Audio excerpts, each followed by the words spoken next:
Baik, kita ke informasi selanjutnya, Ustaz. Berusaha mempertahankan sepeda motornya dari aksi pencurian, seorang wanita di Lumajang, Jawa Timur, terseret sejauh puluhan meter. Aksinya sempat terekam kamera CCTV.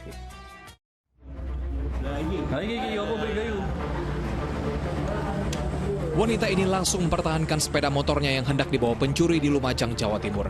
Aksi pemberani korban sempat membuatnya terluka karena terseret hingga 20 meter.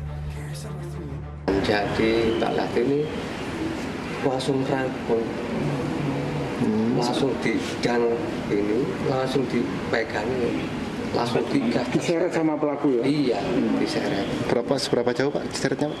20 meter. Nah, kurang lebih. Keesokan harinya, perempuan yang sehari-hari bekerja sebagai buruh cuci melapor ke Mapolres Lumajang. Sambil menangis, ia membuat laporan untuk menangkap tersangka yang berjumlah 2 orang itu. Kasus pencurian dengan kekerasan tersebut kini ditangani petugas Satreskrim Polres Lumajang. Nur Salim melaporkan dari Lumajang, Jawa Timur. Ya, kita berharap agar para pelaku bisa segera ditemukan oleh pihak berwajib agar korban bisa menjalankan aktivitasnya kembali sebagai buruh cuci. Nah, Ustaz, syariat menganjurkan agar kita sebisa mungkin mempertahankan harta yang kita miliki saat ingin dirampok atau diambil orang. Nah, namun kalau bisa membahayakan seperti ini, Ustaz, bagaimana sebaiknya? Apa tolak ukur mempertahankan atau melepaskan harta ini, Ustaz? Misalnya kita dibegal atau sudah diancam, apakah kita masih harus tetap mempertahankan atau kita relakan saja untuk keselamatan nyawa kita gitu, Ustaz?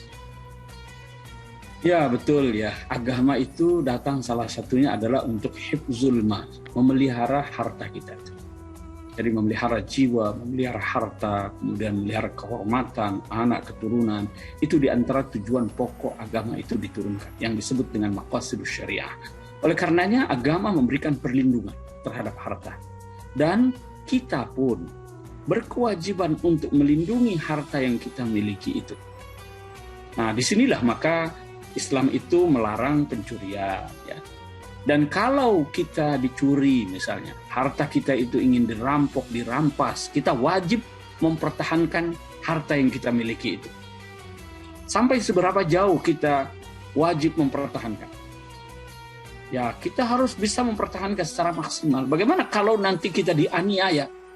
Itu bahkan sampai pun kita dianiaya, bahkan terbunuh misalnya, demi mempertahankan harta yang kita miliki, itu dalam satu hadis dikatakan man qutila duna malihi fahuwa syahid.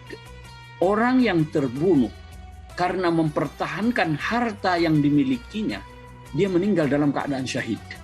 Ini bentuk apresiasi Islam terhadap orang yang mempertahankan hartanya. Dia terbilang syahid. Syahidnya itu memang tidak seperti syahid orang yang terbunuh di medan perang ya, tapi dia tetap disolatkan, dimandikan. Hanya dia statusnya seperti orang yang mati syahid itu.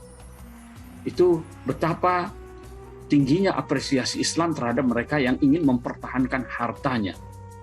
Nah, tentu kita punya ukuran ya. Sekiranya kita mati-matian membela itu, kemudian mengancam jiwa kita, sementara mungkin kita masih punya sumber lain atau masih ada hal-hal yang lain yang perlu kita prioritaskan, akhirnya kita ikhlaskan daripada nanti kita pertahankan akan mencelakakan kita, menimbulkan madarat yang lebih besar. Ya, silahkan saja lepas. Jadi di sini pertimbangannya adalah kemaslahatan dan kemudaratan. Kalau kemaslahatannya itu, kemudaratannya itu lebih besar, ya saya kira kita bisa timbang ya. Lebih baik mempertahankan yang ada daripada mengejar lalu mengakibatkan kita mudarat, bahaya. Ya, jadi timbangannya itu ada pada kita.